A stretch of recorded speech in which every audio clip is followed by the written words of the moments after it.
இவன் வெக்கமே இல்லாம திமுக ஊப்பி பேசுறானே, எப்படி பேசுறான்? இந்த உருட்டிலேயே ஒரு வித்தியாசமான உருட்டுமாங்க பாத்தீங்களா? அந்த மாதிரி தமிழ்நாடு மட்டும் இல்ல, இந்தியாவே எந்த பார்க்கிற ஆட்சியை திமுக கொடுத்து கொண்டிருக்கிறதுன்னு பேசுறான். இதே கள்ளக்குறிச்சியில கள்ளச்சாராயம் குடிச்சு 67 குடும்பம் தாலியத்த அன்னைக்கே மு.க. ஸ்டாலின் முதலமைச்சர் அவர்கள் அன்னைக்கு என்ன செஞ்சிருக்கணும்? தற்கொலை செஞ்சிருக்கணும். தற்கொலை. எப்படி கடந்த காலத்துல திமுகவும் அதிமுகவும் எத்தனை அயோக்கியத்தனங்கள் செய்தாலும் காசு கொடுத்து வாக்கை வாங்கி விடலாம் என்று வருங்கால தலைமுறைக்கு ஒரு தவறான முன்னெடுப்பை காட்டிக் கொண்டிருக்கிறார்களோ, அதே போல திரை கவர்ச்சி இருந்தால், வெளிச்சம் இருந்தால் அரசியலுக்கு வரலாம், கட்சி தொடங்கலாம், அதிகாரத்தை பிடிக்கலாம் என்று இந்த முகத்துக்காக நீங்க ஓட்டு போட்டீங்கன்னா என்னடா இவர் ஏதோ ஓவரா சொல்றாருன்னு நினைக்க வேணாம். பிராக்டிகலா அப்படிதான் இருக்கும், அப்படிதான் இருக்கணும். ஒரு தவறான உதாரணத்தை திரு விஜய் அவர்கள் செய்து கொண்டிருக்கிறார். சீரியலில் நடிக்கக்கூடிய KPY பாலா தன் வருமானத்தில் 80 விழுக்காட்டு பணத்தை நலிவுற்ற கலைஞர்களுக்கு, பொதுமக்களுக்கு, ஏழை பிள்ளைகளுக்கு தொடர்ச்சியாக கொடுத்து வருகிற KPY பாலா கால் தூசிக்கு வருவாரா இந்த விஜய்? கால் தூசிக்கு அண்ணன் விஜய் KPY பாலாவை அண்ணாந்து பார்க்க வேண்டும். ஆயிரக்கணக்கான பிள்ளைகளை மேல் படிப்புக்கு வெளிநாட்டுக்கு அனுப்பி படிக்க வைத்திருக்கிறார் நடிகர் சூர்யா. உங்களை விட திரை அனுபவத்தில் பின்தங்கியவர் மிஸ்டர் விஜய். உங்களை விட சம்பளம் குறைவாக வாங்குகின்ற திரு சூர்யா செய்கின்ற போது அண்ணன் விஜய் அவர்கள் இத்தனை நாட்கள் நீங்கள் செய்தது என்ன? இதே மண்ணில ஓகி புயல் வந்தது, வார்தா புயல் வந்தது, கஜா புயல் வந்தது, தானே புயல் வந்தது, சுனாமி வந்தது, கொரோனா பேரிடர் வந்தது. இந்த பேரிடர் காலங்களில் இந்த சிக்கல்களுக்கு 200 கோடி பணம் வாங்கு சம்பளம் வாங்குகின்ற நடிகர் விஜய் கொடுத்த 1 கோடியை தெரு கோடியில் எவ்வளவு சொல்ல முடியுமா? வார்த்தைக்கு வார்த்தை 200 கோடியை விட்டுட்டு வர்றாருல, 200 கோடியை விட்டுட்டு வர்றாருல. ஆமா, விட்டுட்டு வர்றதே 200 கோடின்னா பிடிக்க நினைக்கிறது எத்தனை கோடி இருக்கும் இல்ல? நான் கேட்கிறேன், அப்படிப்பட்ட மனித புனிதரா திரு விஜய் அவர்கள்? அவர் ஆக சிறந்த நடிகர், பெரிய கோடி எல்லாம் சரி, அரசியல் களத்தில் பேசுகின்ற இந்த பிள்ளையை விட இளைய பிள்ளை இங்க விடாது தம்பி இருந்தான் என்று சொன்னால் அவனுக்கும் ஜூனியர் நடிகர் விஜய் என்பதை நாம் மறந்து போய்விடக் கூட. தொடர்ச்சியாக 15 ஆண்டு காலம் பேசுகிற என் மீது 23 வழக்குகள், அத்தனையும் மக்கள் போராட்டத்திற்காக அண்ணன் சீமானின் தலைமையேற்று வாங்கிய வழக்குகள் 23. எனக்கு பின்பாக பேசுகிற இடுமானம் கார்த்தி குறைந்தது 40 வழக்குக்கு குறையாமல் இருக்கும்.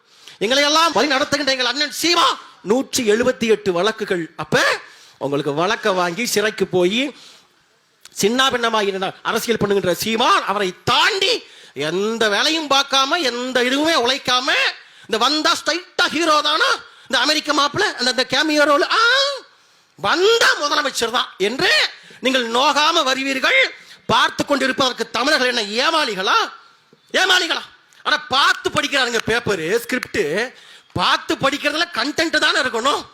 அதுல கீழே பிராக்கெட் போட்டு நீங்கள் இந்த நேரத்தில் வலது பக்கம் திரும்பி ஒரு ரொமான்டிக் லுக் கொடுக்கணும், இந்த பக்கம் இடது பக்கம் திரும்பி ஆக்ரோஷமாக கையை உயர்த்தி பேச வேண்டும். இதெல்லாம் வாடா ஸ்கிரிப்ட்ல இருப்போம், இதெல்லாமா வாடா? எங்க சொந்த பேரை மதுரை கிழக்கு தொகுதி வேட்பாளர் விஜய், மதுரை தெற்கு தொகுதி வேட்பாளர் விஜய், மதுரை மேற்கு தொகுதி வேட்பாளர் விஜய், அதை கூட சொந்த பெயரை கூட எழுதி வைத்து ஸ்கிரிப்டாக படிக்கிற நீங்கள் எல்லாம் தமிழ்நாட்டுக்கு முதலமைச்சராக ஆசைப்படலாமா? இவராது பரவாயில்ல பார்த்து பேசுறாரு. இன்னொருத்தர் இருக்காரு, ஒருத்தர் ஆனந்த்னு ஒருத்தர் பார்த்துருக்கீங்கல்ல, பாத்தீங்களா இல்லையா? எம்பளத்தினாலும் பாரு 80,000 வீடு இருக்கும், நமக்கு ஒரு தொகுதியில 80,000 85,000 ஓட்டு கிடைச்சிருங்க. மாலை வளர்க்கணும், பல்ல விளக்கணும், இது போன்று பேசிக்கொண்டிருக்கூடிய அவர் இவர்களை எல்லாம் வைத்துக் கொண்டு கோமாளி கூட்டம், பெற்றோர்கள், பெரியோர்கள், இது அனைத்தையும் மாற்ற வந்த அரசியல் புரிதல் உள்ள பிள்ளைகள், சீவானின் தம்பிகள், நாங்கள் கேட்கிறோம், எந்த விதத்தில் நாங்கள் குறைந்து போனோம்? யாராவது சொல்லுங்க, கை தூக்கி சொல்லுங்க, கை தூக்கி சொல்லுங்க. இந்த இடத்துல இந்த பிரச்சனையில நாம் தமிழக கட்சியோடு நான் முரண்படுகிறேன். ஏதாவது ஒன்று தமிழ்நாட்டில் கடந்த 15 ஆண்டு காலத்துல இந்த போராட்டத்தில் சீமான் குரல் கொடுக்கல, பேசல, ஒன்று மருந்துக்கு ஒன்றே ஒன்று உங்களால் சொல்ல முடியுமா? அப்ப தொடர்ச்சியாக பேசி வருகிற போராடி வருகிற நாங்கள் அதிகாரத்திற்கு வர வேண்டிய தேவை கட்டாயம் இருக்கிறது, கட்டாயம். சமீபத்தில் கிங்டம்னு ஒரு படம் வந்துச்சு, எல்லாருக்கும் தெரியும் இல்லையா? அந்த கிங்டம் திரைப்படத்தில் நம்முடைய ஈழத்தமிழ் சொந்தங்களை பயங்கரவாதிகள் போல, தீவிரவாதிகள் போல, கூலிகள் போல சித்தரித்து காட்சிகள் வந்திருக்கிறது. அந்த திரைப்படத்துக்கு எதிராக தமிழ்நாடு முழுவதும், தமிழ்நாட்டில் இத்தனை கட்சிகள், சங்கங்கள், இயக்கங்கள் நாங்க தான் ஈழத்துக்காக பேசுறோம், நாங்க தான் ஈழத்துக்காக பேசுறோம் சொல்லிக் கொண்டிருந்த சூழலில் ஒரே ஒரு கட்சி, ஒரே ஒரு தலைவன் தான் தமிழ்நாடு முழுவதும் ஓடுகிற திரையரங்குகளில் தன் தம்பிகளை முடுக்கிவிட்டான். அடுத்த மறுநாள் படப்பெட்டி திரும்ப அனுப்பப்பட்டது, படம் நிறுத்தப்பட்டது என்று சொன்னால் அது நாம் தமிழர் கட்சி, அண்ணன் சீமானின் தம்பிகள் நாங்கள்.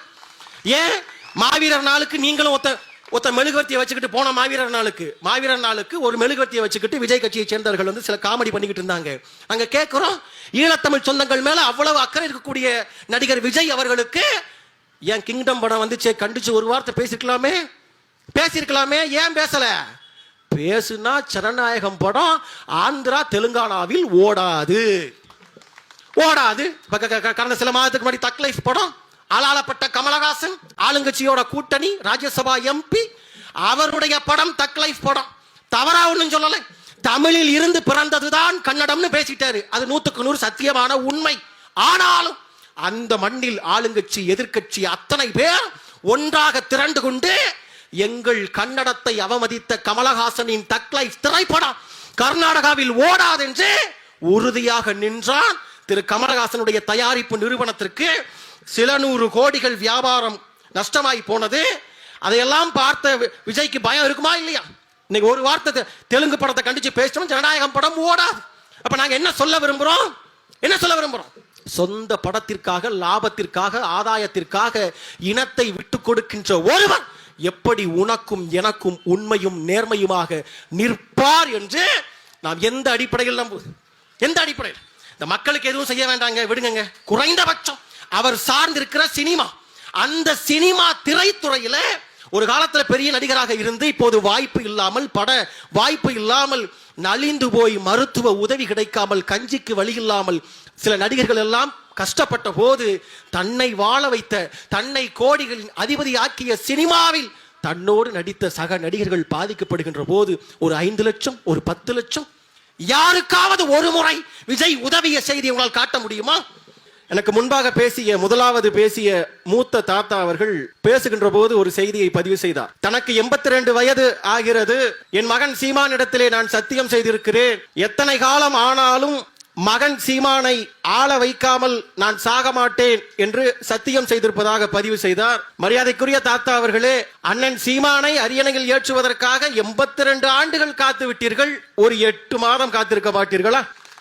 அந்த வகையில் பேரன்பு கொண்ட பெற்றோர்களே, பெரியோர்களே, மிகப்பெரிய வருத்தத்தில் இந்த சீமானின் தம்பிகள் நாங்கள் இருக்கிறோம்.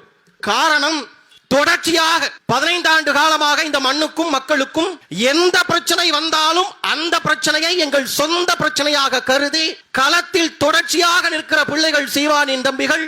ஆனாலும் கூட இந்த மக்கள் திரும்ப திரும்ப நாங்கள் திமுகவிற்குத்தான் வாக்களிப்போம், நாங்கள் அதிமுகவிற்குத்தான் வாக்களிப்போம் என்று தொடர்ச்சியாக நிற்கிற தமிழ் சொந்தங்களை பார்க்கிற போது எங்களுக்கு கோபம் வருகிறது. இந்த மண்ணில் எந்த பிரச்சனை வந்தாலும், இதே தூத்துக்குடி மண்ணில் ஸ்டெர்லைட் பிரச்சனையா, சீமான் எங்கே போனார்? கதிராமங்கலம் ஹைட்ரோ கார்பன் பிரச்சனையா, சீமான் இன்னும் குரல் கொடுக்கவில்லையா?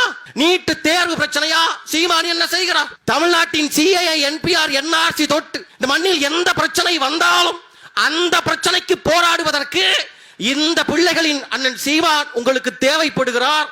ஆனால் வாக்களிப்பதற்கு மட்டும், தேர்தல் நாளன்று மட்டும் நாங்கள் உதயசூரியனைத்தான் ஒட்டுவோம், நாங்க ரெட்டலையத்தான் ஒட்டுவோம், நாங்க 500 ரூபாய்க்குத்தான் ஓட்டு போடுவோம், நாங்க குவார்ட்டருக்குத்தான் ஓட்டு போடுவோம்னா அப்பதான் எங்களுக்கு தோணுது, இந்த பிஞ்ச கட்ட வழக்கு பாருங்க எங்கேயோ இருந்துச்சு, அது எங்க காணுமேன்னு எங்களுக்கு கேட்க தோணுகிறது.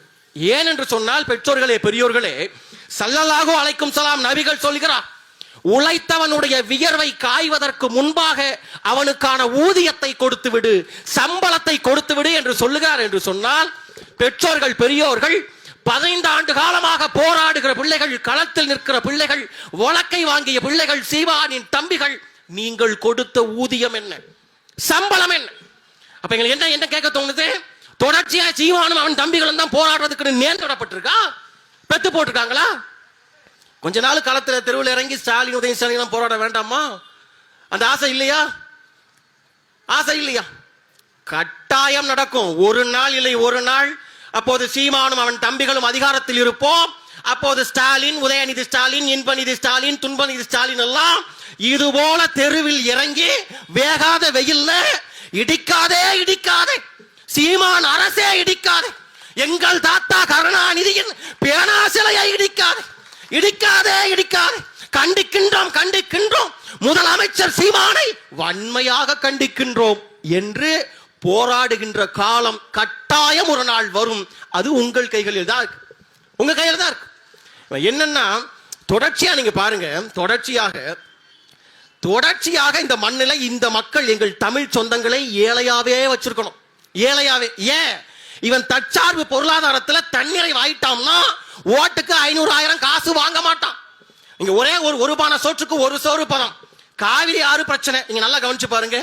காவிரி பிரச்சனை இன்னைக்கு பிரச்சனையா நேத்து பிரச்சனையான்னு கேட்டா இல்ல, அது கருணாநிதி காலத்துக்கும் முன்னாடி இருந்து ஆண்டாண்டு கால பிரச்சனை. காவிரியை பற்றி பாடாத சங்க இலக்கியம் எதுவும் இல்லை. பூவிரித்தாய் வண்ண பொழில் விரித்தாய் தென்னைத்தேன் மாவிரித்தாய் வாழை பலாவிரித்தாய் நாவரிக்க பாவிரித்தேன் பண்டை புகழ் பாடும் வண்டினஞ்சுள் காவிரித்தாய் காவிரித்தாய் காவிரித்தாய் என்று நம்முடைய சங்க இலக்கியம் பாடுகிறது. அப்படிப்பட்ட காவிரி இன்று காவிரி ஆற்றில் ஆறு ஓடவில்லை, மணல் லாரிகள் தான் ஓடுகிறது என்று சொன்னால் நாங்கள் கேட்கிறோம், பெற்றோர்களே தயவு செய்து சிந்தியுங்கள். 60 ஆண்டு காலமாக தொடர்ச்சியாக நாட்டை ஆண்ட கட்சி எது? திமுக அதிமுக 2 பேர் தானடா, நீங்க 2 பேர் தானே. அப்ப 60 வருஷமா நாட்டை மாறி மாறி மாறி மாறி ஆண்டு ஒரே ஒரு பிரச்சனை, காவிரி பிரச்சனை தீர்க்க முடியாதா? தீர்த்திருக்க கூடாதா? ஏன் செய்யல? ஏன்? காவிரி பிரச்சனையை தீர்த்து விட்டால், ஆற்றில் நீர் வந்து விட்டால் டெல்டா விவசாயி முப்போகம் விளைவிப்பான், பொருளாதார செழிப்போடு இருப்பான். அப்படி இருந்தால் ஓட்டுக்கு 500 ரூபாய் 1000 ரூபாய் வாங்க வேண்டிய தேவை அவனுக்கு வராது. ஓட்டுக்கு காசு கொடுக்கலன்னா திமுக கட்டுத்தொகை டெபாசிட் கூட வாங்க முடியாது என்பது திமுகவிற்கு தெரியும், திமுகவுக்கு தெரியும். அப்ப கொள்ளையடிக்க வேண்டும், இந்த மக்கள் ஏழ்மையாகவே இருக்க வேண்டும். அதற்கு தொடர்ச்சியாக இந்த இனம் வஞ்சிக்கப்படுகிறது, புறக்கணிக்கப்படுகிறது. என்ன பிரச்சனைனா காவிரி பிரச்சனைப்பா, அது உங்க தஞ்சாவூர் பிரச்சனை, கும்பகோணம் பிரச்சனை, நாங்க தூத்துக்குடியில எங்களுக்கு என்னப்பா, எங்களுக்கு பக்கத்துல ஒண்ணும் இல்லப்பான்னு அப்படி கடந்து போக முடியாது. பிறந்து கொண்ட பெற்றோர்களை இன்று அவன் பிரச்சனைக்காக நாம் பேசவில்லை என்று சொன்னால் நாளை நம் பிரச்சனைக்காக பேசுவதற்கு அவன் இருக்க மாட்டான். தமிழ்நாட்டில் மட்டுமல்ல, இந்தியாவிலேயே 3இல் ஒருவருடைய உணவு தேவையை தீர்த்து வைப்பது காவிரி டெல்டா. அப்ப தொடர்ச்சியாக ஆளுகின்ற அரசுகளது திமுகவும் சரி அதிமுகவும் சரி என்ன சொல்றான். இப்ப சமீபமா ஐயா எடப்பாடி அவர்கள் பயணம் போறாரு. என்னமோ உரிமை மீட்பு பயணம், தமிழகத்தை மீட்போம் மக்களை காப்போம்னு பயணம் போறாரு.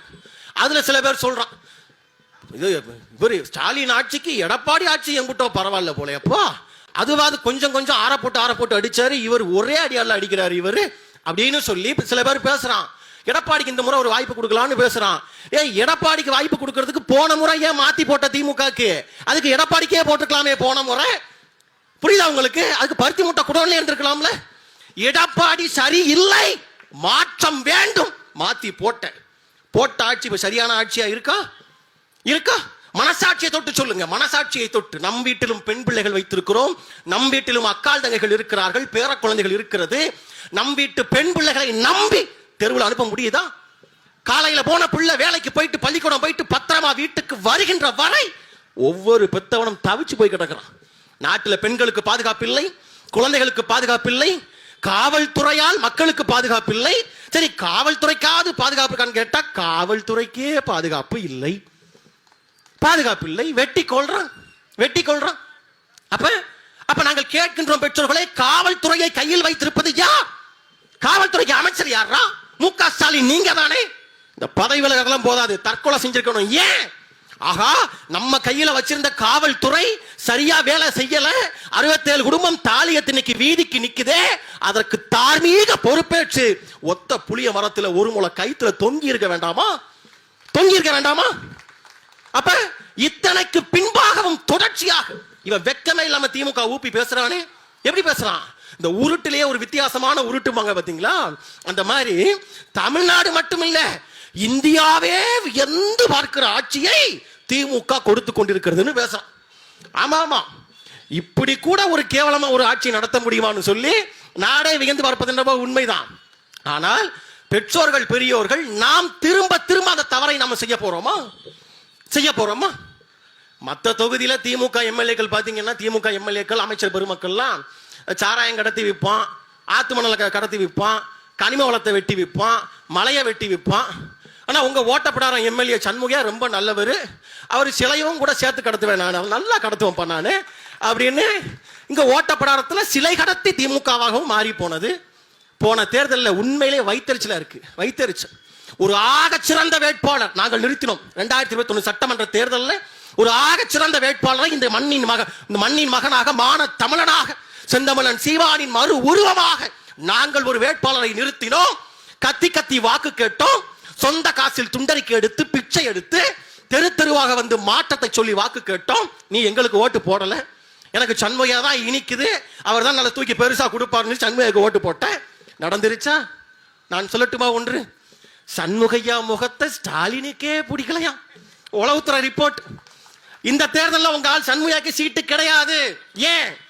பொதுவாகவே இந்த தேர்தலில் திமுக ஜெயிக்க போறது இல்ல. சண்முகையாக்கு மட்டும் சீட்டை கொடுத்துட்டாங்கன்னு வச்சுக்கோங்க, வரலாற்றிலேயே இது போன்ற ஒரு தோல்வியை பார்க்க முடியாதுங்கிற அளவுக்கு ஓட்டப்படாத தொகுதியில மண்ணை கவ்விடுவாங்கன்னு உளவுத்துறை ரிப்போர்ட் ஸ்டாலினுக்கு போயிடுச்சு. அப்ப நான் என்ன கேட்கிறேன்னா, இந்த கரடியே காரி துப்பிய கதையாக, ஏண்டா ஸ்டாலினுக்கே பிடிக்காத சண்முகையாக்கு நீ ஓட்டு போட்டிருக்கியே, இந்த கையை கொண்டு போய் அடுப்புல வச்சு கருக்க வேண்டாமா? கருக்க வேண்டாமா? அப்ப அவர் இப்ப நான் மறுபடியும் துபாய்க்கே போயிடுவோமா அப்படின்னு கிளி ஜோசியம் பாக்குற மாதிரி பேசாம இப்ப திமுக சீட்டு தரல, தெரிஞ்சு போச்சு. எங்க அண்ணன் ஜான் பாண்டி அண்ணன் கிட்ட போயிடலாமா அல்லது விஜய் கிட்ட போயிடலாமான்னு அவர் அங்க ஆராய்ச்சி பண்ணிக்கிட்டு இருக்காரு. அப்ப நாங்கள் நிறுத்திய வேட்பாளருக்கு நீங்க ஏன் ஓட்டு போடல? ஏன் போடல? தயவு செய்து அந்த தவறை நீங்கள் இப்போதாவது உணர்கிறீர்களா? உணர்றீங்களா இல்லையா? வந்தவன் போனவனுக்கெல்லாம் வாய்ப்பை கொடுக்குது. இதுல சில இன்னும் சில தற்கொலையை பாத்தீங்கன்னா இப்ப திடீர்னு கிளம்பிட்டான். திடீர்னு புரட்சியாளர் நாய் டிவிக்க அதை தாண்டி ஒரு இளவும் தெரியல.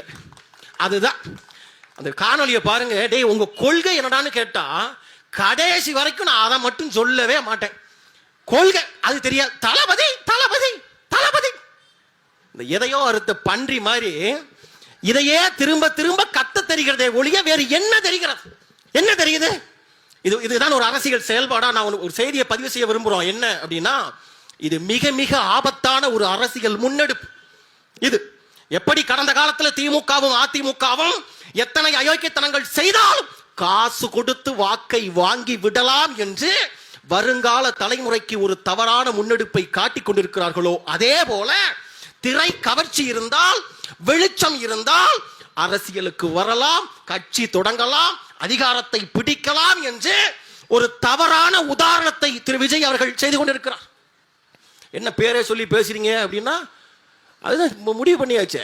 எங்க அண்ணன் சீமான தெளிவா அறிவிச்சாரு, மேடை போட்டு அறிவிச்சாச்சு. என்னென்ன இந்த சண்டை என்பது போர். லட்சிய கூட்டம் நாம் தமிழர் கூட்டத்திற்கும் ரசிகர் கூட்டம் டிவிக்கும் நடக்க இருக்கின்ற போர் என்று நாங்கள் பிரகடனப்படுத்தி இருக்கிறோம்.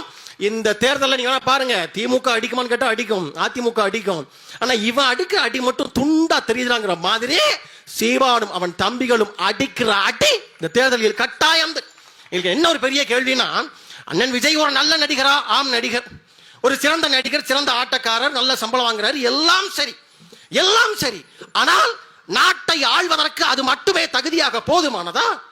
போதுமானதா? ஒரே ஒரு உதாரணம் சொல்லவா? ஒரே ஒரு உதாரணம். இன்னைக்கு வந்து எதையோ பேசுகின்ற திரு விஜய் அவர்கள், இத்தனை ஆண்டு காலமாக நீங்க தமிழ்நாட்டில் தானே இருந்தீங்க, இங்கதானே இருந்தீங்க.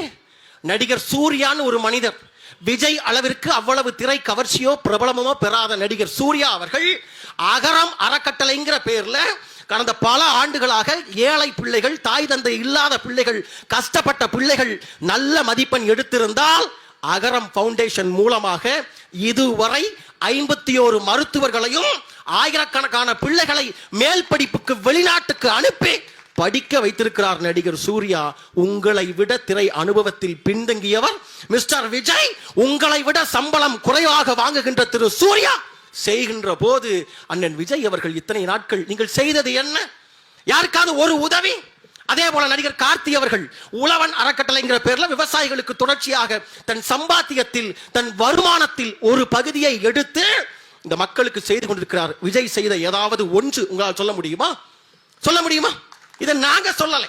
மரியாதைக்குரிய திமுகவை சேர்ந்த ஒரு அமைச்சர் பிடிஆர் பழனிவேல் அவர் சொல்றாரு. என்ன சொல்றாரு? ஆடியோ ரெக்கார்ட்ல, கடந்த 4 ஆண்டு கால திமுக ஆட்சியில் ஒரே ஒரு டிபார்ட்மெண்ட், ஒரு துறை, கனிம வளத்துறையில் மட்டும் ஆற்று மணலை அள்ளிவித்த வகைராவில் மட்டும் திமுக சம்பாதித்த காசு 60,000 கோடி என்று நாங்கள் சொல்லவில்லை, திமுக அமைச்சர் சொல்லுகிறார் என்று சொன்னால் இதையெல்லாம் கூட்டி கழிச்சு கணக்கு போட்டு பார்ப்பாரா இல்லையா விஜய்?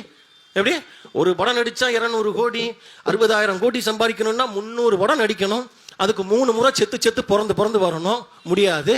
அப்ப முதலமைச்சர் ஆயிட்டோம்னா ஒரே ஒரு டிபார்ட்மெண்ட்லயே 60,000 கோடி யோசிப்பாரா இல்லையா?